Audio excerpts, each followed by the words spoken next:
Today's story is nothing short of explosive. A firestorm ignited not with weapons, but with words. Powerful words that have shaken the foundations of European influence in Africa. President Ibrahim Traoré, the young revolutionary leader of Burkina Faso, has taken a stand against the old order. And after meeting Russia's Vladimir Putin, he's not just talking about new alliances, he's exposing a plot so dangerous, so calculated, that it threatens to upend decades of quiet control by Western powers. This isn't just a political shift, it's a war for sovereignty. Traoré alleges that Macron and his government are behind a secret strategy to destabilize Burkina Faso from within, using covert operatives, media influence, and economic pressure to punish the country for turning away from France and toward a new multipolar future. But this story is bigger than Burkina Faso. It's about Africa rising. It's about a new generation of leaders who are no longer willing to be puppets of global powers. It's about truth being weaponized, not to destroy, but to awaken, to inspire, to be free. In this video, we dive deep into the powerful shift unfolding across Africa, from Traoré's strategic pivot to Russia, to the alleged French sabotage, to Macron's tense reaction and the regional earthquake shaking the Sahel. We'll unpack real quotes, trace historical patterns, and explore the meaning of this moment for every African citizen and global observer. So sit tight, turn up the volume, and get ready for a story the mainstream media won't tell you. Because today, we're not just reporting the news. We're witnessing the rebirth of a continent's pride. Before a storm shakes the world, there is a whisper. Before a revolution breaks chains, there is a man who dares to stand alone.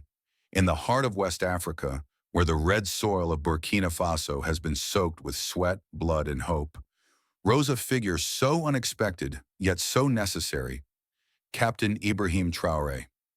He did not come from a dynasty of politicians. He was not groomed by elites nor backed by global empires. He was carved by the hardship of his people, forged in the fires of frontline battles against terrorism, and lifted by a nation desperate for courage. His story is not just one of political ambition. It is the story of Africa's hunger to reclaim its dignity, to write its own story, and to lead with integrity. Born in the town of Kera in 1988, Ibrahim Traoré was not supposed to be a headline. He was the child of a modest family, raised in a nation that had tasted hope and betrayal in equal measure. As a military officer, he did what few politicians ever do. He walked among the wounded, stood guard over frightened villages, and faced death in service of something greater than himself. But the more he served, the more he realized the enemy was not just in the forests or deserts. It was seated comfortably in air-conditioned offices in Paris, in multinational boardrooms, and in the very corridors of power in Ouagadougou. The betrayal wasn't just bullets, it was in policies, in silence, in exploitation. By 2022, Burkina Faso was being torn apart by jihadist violence, but deeper still, it was being strangled by a puppet leadership. Leaders propped up not by the will of the people, but by the interests of foreign powers, especially France. These leaders, unwilling or unable to act, stood by while civilians died and soldiers fell. And in this darkness, Traoré made a choice that few would dare. He did not seek applause, he sought action. In September 2022, with the military behind him and the people's whispers growing into roars, he led a coup that changed the course of his nation. Many in the West were quick to label him a rebel, a junta leader, or even a threat to democracy. But what they refused to see was the truth in the eyes of the Burkina Faso people. Eyes that had seen too many false promises, eyes that had cried over the graves of children killed by terror while the elite dined with diplomats. Traoré's rise was not about power, it was about purpose. It was a call back to the spirit of Thomas Sankara, the legendary revolutionary who dared to tell France no, who planted trees where others saw deserts, and who gave dignity to a people long treated as pawns. Ibrahim Traoré, like Sankara, became a symbol of resistance. But more than that, he became a symbol of rebirth. At just 34 years old, he became the world's youngest head of state. But age did not define him. His vision did. He saw a Burkina Faso free from neo-colonial shackles, a nation proud of its heritage, its resources, and its people. He saw African unity not as a dream, but as a responsibility. And in his speeches, his interviews, his silent walks through refugee camps, and his refusal to bow to external pressure, he told the world, "We are not afraid anymore." His leadership wasn't perfect, and he faced impossible odds: terrorist insurgencies, economic instability, diplomatic isolation. But unlike those before him, he did not beg for help from former colonizers. Instead, he looked to build new alliances based on respect, not dominance. He reminded Africa that true sovereignty isn't granted, it's seized. And with every decision he made, from expelling French troops to closing down foreign media outlets that distorted the truth, he etched his legacy deeper into the hearts of his people. The rise of Ibrahim Traoré is not just a political chapter, it is a spiritual awakening. It is a declaration that the era of puppets is over. It is a call to every young African to believe that leadership does not require permission from Paris, Washington, or Brussels. It only requires courage, clarity, and an unbreakable bond with the people. Traoré's journey from soldier to statesman is not yet complete, but one thing is certain: Africa is no longer whispering, it is roaring, and Ibrahim Traoré is its voice. When a man who has been chained for decades begins to break free, the world watches with curiosity, suspicion, and fear. That is precisely what happened when Ibrahim Traoré, standing under the scorching Sahelian sun, made a choice that would redefine the destiny of Burkina Faso. In a world where small nations are often told whom to ally with, whom to serve, and whom to fear, Traoré chose to chart a path few dared to follow: a strategic pivot to Russia. Not as a vassal, but as a sovereign equal. This was not about switching masters. It was about refusing to be one. Ibrahim Traoré saw the truth for what it was. He did not need more French advisors. He needed allies who respected Burkina Faso's right to self-determination. He needed partners who saw Africa not as a market or a battlefield, but as an equal stakeholder in global affairs. That's when the conversations with Moscow began. Traoré reached out not just as a leader seeking aid, but as a partner seeking mutual benefit. His message was clear: Burkina Faso wants peace, progress, and pride, and it will not beg for it, it will build it. In early 2023, Traoré expelled French military forces from Burkina Faso, a bold move that made headlines worldwide. The French response was swift. They condemned, criticized, and cautioned. But the people of Burkina Faso cheered. In their chants and celebrations, you could hear a new rhythm rising, a rhythm of independence. And as Traoré turned to Russia, he wasn't doing so blindly. He was making a calculated decision to shift the balance of power, to play on a global chessboard where for too long Africa has only been used as a pawn. Russia, under Vladimir Putin, saw the potential of this new alliance. For Moscow, supporting a sovereign African nation, rejecting Western dominance, was not just geopolitics, it was symbolic.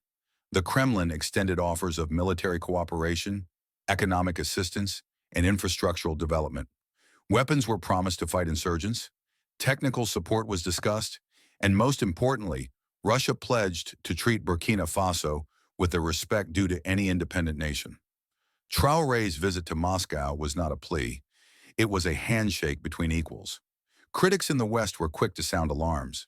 They called it a dangerous turn, claimed Traoré was aligning with a global antagonist, and warned of consequences. But what they failed to understand was the pain of a people long ignored, long betrayed. When the West offers lectures while terrorists burn your homes, you start looking elsewhere.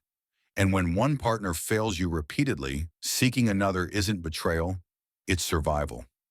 This pivot to Russia is not just about arms or trade. It is about narrative. It is about dignity. Traoré is telling the world that Burkina Faso will no longer be treated like a laboratory for foreign experiments. It will seek partners who invest in its success, not those who exploit its struggles. In choosing Russia, Traoré is not abandoning diplomacy. He's redefining it. He is refusing to bow to a single pole of power and choosing instead to engage on multiple fronts, all while keeping Burkina Faso's interests at the center. In truth, Traoré's pivot is part of a broader African awakening. From Mali to Niger, from Guinea to the Central African Republic, a new consciousness is emerging, one that demands respect, fairness, and sovereignty. These nations are not anti-West, they are pro-dignity, they are tired of being seen as problems to be solved. They want to be partners, not projects. And in turning to Russia, Traoré is holding up a mirror to the world and asking, will you respect us now? This moment is not just a footnote in geopolitics. It is a fire igniting across a continent. Ibrahim Traoré's bold pivot is an invitation for Africa to dream bigger, demand more, and walk taller. It is a declaration that the old ways are dying, and from their ashes, a new Africa is rising, not controlled but commanding, not feared but respected. This is not the end of dependency, it is the beginning of destiny. In a world ruled by deception, speaking the truth is a revolutionary act. And when Ibrahim Traoré stood before the world, calm, composed, and resolute, after meeting Vladimir Putin, he didn't just deliver a political statement, he dropped a bombshell that echoed from Ouagadougou to Paris, from Moscow to the hearts of millions watching across the continent. What he revealed wasn't just political maneuvering, it was the unveiling of a secret war, a silent siege, orchestrated from polished boardrooms in Europe under the guise of diplomacy. This was not just about Burkina Faso, it was about Africa's right to defend its sovereignty against the shadowy hands of neo-colonial control. According to Traoré, the plot was not theoretical, it was operational. In a charged announcement that followed his trip to Russia, he exposed what he claimed to be France's clandestine agenda, a sophisticated plan to destabilize his government, undermine his authority, and plunge Burkina Faso back into chaos under the pretext of restoring democracy. But for anyone who has followed history, this wasn't a surprise, it was a pattern.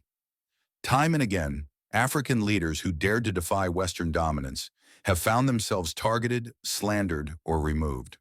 From Patrice Lumumba to Muammar Gaddafi, the list is long. But this time, Ibrahim Traoré chose to fight back, not with bullets, but with bold truth. During his speech, Traoré spoke with the fire of a man who had witnessed betrayal up close. He revealed that his intelligence apparatus had intercepted communications, tracked movements, and uncovered networks that pointed unmistakably to French involvement in covert destabilization efforts. Most damning was the arrest of 4 French nationals, reportedly working as intelligence agents under diplomatic cover, who were caught conducting activities inconsistent with their declared roles. Burkina Faso authorities accused them of espionage, an accusation not made lightly in global diplomacy. The French government swiftly denied the allegations, labeling them unfounded, but the damage had already been done. The people believed Traoré because they knew the weight of history. To understand the magnitude of this moment, you have to understand what's at stake. This isn't just about a coup plot, it's about control. France, like other former colonial powers, has long relied on informal control mechanisms, military presence, economic influence, media narratives to maintain leverage over its former colonies. When Traoré kicked out French troops, expelled French media outlets, and nationalized key industries, he wasn't just asserting independence. He was cutting lifelines of foreign control. And for those who benefit from Africa's dependence, that was unacceptable. The plot, as Traoré explained, aimed to create political unrest by fanning ethnic tensions, infiltrating local media, and sponsoring dissidents to stage protests and create the illusion of popular resistance. It was psychological warfare designed to delegitimize his government in the eyes of both the international community and his own people. But Traoré, backed by a new generation of young African intelligence officers, was one step ahead. And when he spoke about it on the international stage, he didn't do so in fear. He did so in defiance. This was not just a statement of defense, it was a message to the African continent. It was a rallying cry to every leader, every citizen, every youth dreaming of change. They are afraid, not of our weapons, but of our awakening. Because for centuries, Africa has been exploited under the lie that it is incapable of managing its own affairs. But now, leaders like Traoré are proving otherwise. Exposing this alleged plot was a turning point. It marked a transition from reactive governance to proactive defense of sovereignty. It wasn't just about protecting a regime, it was about protecting a vision of a self-reliant Burkina Faso, a vision of an Africa that no longer dances to the tune of foreign puppeteers. And though the accusations were met with skepticism by international observers, inside Africa, the reaction was clear. This was a moment of truth, and it struck a nerve. It is easy to dismiss such claims as conspiracy theories when they come from the mouths of the powerless, but when those powerless rise to power and have the courage to speak, those in control start to tremble. Traoré knew the risks.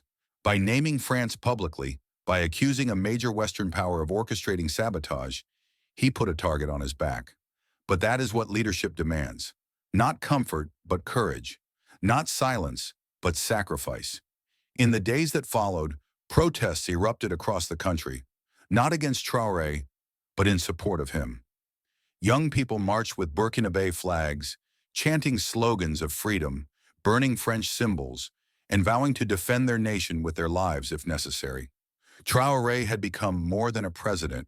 He had become a symbol that no matter how small a nation may seem, when its people are united and its leader is unafraid, even empires begin to panic. Exposing the plot was not an act of vengeance. It was an act of liberation. It tore down the mask of friendship that had long concealed exploitation. And in doing so, Traoré forced the world to ask a difficult question. If France truly respected Burkina Faso's independence, why would it need secret agents at all? Why would it need plots, lies, and sabotage? Ibrahim Traoré didn't just expose a secret, he exposed a system that punishes African independence, a system that rewards submission, and a system whose days, if his vision prevails, are finally numbered. When truth shakes the ground beneath empires, denial is always the first defense. French President Emmanuel Macron, confronted with the explosive revelations by Ibrahim Traoré, did not respond with humility or inquiry. He responded with indignation. France's diplomatic machine kicked into overdrive, calling the allegations false, manipulative, and dangerous. But behind the polished statements and media spin, there was panic. Because what Traoré had done wasn't just call out France. It was to call out a system that has allowed Western powers to dominate Africa under the facade of partnership for far too long. And once one link in the chain is broken, the whole chain begins to snap. Macron, ever the polished orator, tried to reframe the narrative. He claimed France had only ever tried to assist Burkina Faso in its fight against terrorism. He insisted French troops were invited, not imposed. He lamented the rise of anti-French sentiment in the region, suggesting it was the product of disinformation campaigns, likely alluding to Russia's growing influence. But what Macron failed to understand, or perhaps refused to admit, was that this sentiment wasn't manufactured. It was earned. Decades of unequal treaties, exploitative mining contracts, and political interference had planted seeds of resentment in the Sahel. Traoré merely spoke the words that millions of Africans had already etched into their hearts. Enough. What Macron also underestimated was the ripple effect Traoré's revelations would cause. The shockwaves spread like wildfire. In Mali, the military-led government, already at odds with France, voiced its solidarity with Burkina Faso, reaffirming its own expulsion of French forces. In Niger, where public protests against France had grown in volume, citizens took to the streets once more, waving Burkina flags in unity. Guinea's transitional leader praised Traoré's courage. Even leaders who had long remained silent began to publicly question the role of foreign troops on their soil. Suddenly, France wasn't just losing influence in one nation, it was being exposed in an entire region. For decades, France has operated under what critics call the France-Afrique doctrine, a complex web of political, economic, and military relationships designed to maintain French influence in its former colonies. From maintaining a currency, the CFA franc, controlled from Paris, to hand-picking puppet leaders, to intervening militarily when those puppets were challenged, the system thrived in secrecy and manipulation. But in the era of mass communication and youth-led revolutions, the curtain has finally been pulled back. And Traoré, with one fiery address and a fearless stance, helped accelerate the collapse of that illusion. Macron's government attempted to regroup. French media outlets intensified their criticism of Traoré, painting him as a dictator, an ally of Russia, a destabilizer of regional peace. The Western narrative tried to isolate him. Sanctions were floated, aid was threatened. But Traoré did not flinch. Because he was no longer standing alone, he was standing on the shoulders of a growing Pan-African consciousness. And as he weathered the storm, the people of Burkina Faso stood with him, not out of blind loyalty, but because they had finally found a leader who put them before foreign applause. The regional implications of this diplomatic standoff go far beyond words. Military alliances are shifting, economic plans are being rewritten. Burkina Faso, Mali, and Niger have begun forming stronger regional ties, exploring collective defense strategies and joint development projects independent of Western oversight. The dream of a truly African solution to African problems is no longer a dream. It's becoming policy, and it is terrifying for those who've built empires on African dependence. One of the most powerful elements of Traoré's strategy is this. He is not calling for isolation. He is calling for respect. He is not rejecting cooperation. He is rejecting subjugation. His alliance with Russia isn't about ideology. It's about sovereignty. And his refusal to bow to Macron's condemnation is a message to every African leader still sitting on the fence. The time of silent submission is over. The age of assertive sovereignty has begun. There is no doubt Macron will continue to resist this new reality. France has too much at stake, economically, strategically, historically. But the more he pushes, the more he risks exposing the contradictions in France's so-called partnerships. After all, if these nations are truly free and sovereign, why should France panic when they choose a different path? Why does sovereignty suddenly become dangerous when it doesn't align with Paris? As the dust settles around Ibrahim Traoré's thunderous revelations, one thing is crystal clear. Africa is no longer asking for permission. It is rising, roaring, and reclaiming its place, not as a servant of global empires, but as a sovereign force to be reckoned with. The young captain from Burkina Faso has done what many before him only dreamed of. He stood before the powers of the world and told the truth. Not a version of the truth polished for diplomacy, but the raw, unsettling truth of exploitation, sabotage, and betrayal. And in doing so, he did not just speak for Burkina Faso. He spoke for every African who has ever been silenced, shackled, or sold a false dream. This moment is not just political, it's spiritual, it's generational, it's historical. Because for too long, Africa's story has been written by outsiders. For too long, her children have been told who to admire, who to obey, and who to fear. But now the pen is being reclaimed, and it's being held by leaders like Traoré, leaders who are young, fearless, unbought, and unapologetically Pan-African.